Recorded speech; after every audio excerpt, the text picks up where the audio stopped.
Molt bé, crearem un ritme a partir de l'instrument virtual DrumKits. Creem un projecte i quan se'ns obre l'aplicatiu anem a Instruments virtuals i seleccionem un drumpad. Anem als DrumKits i seleccionem, per exemple, una bateria de funk. Ens apareix aquí la bateria i podem activar els instruments a partir del teclat de l'ordinador.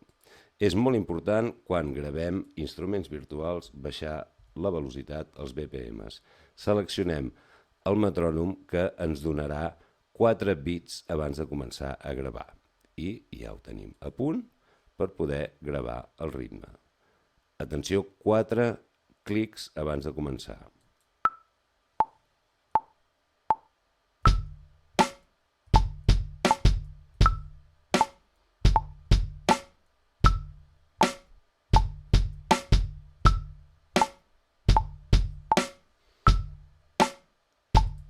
Perfecte, ja tenim el ritme gravat. Com sempre, és una mica imprecís, haurem de fer ús de l'eina de quantització.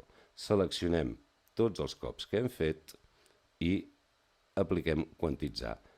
Escoltem el resultat.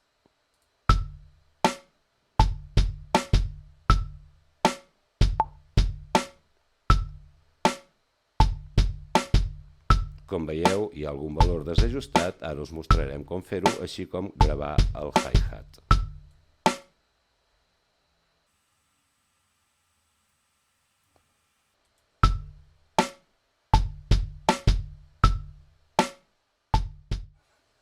Això us ho passarem a càmera ràpida perquè sigui més fàcil d'entretenir-nos a fer totes les accions que volem fer.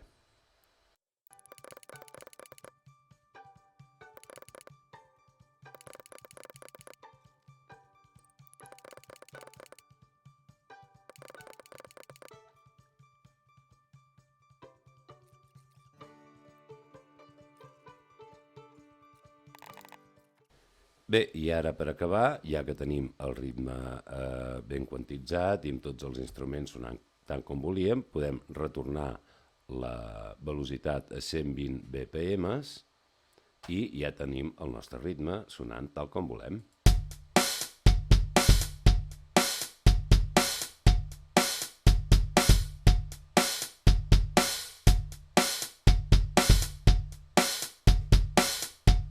I això és tot.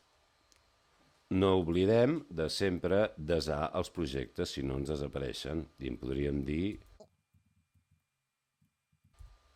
bateria drum kit i el desem.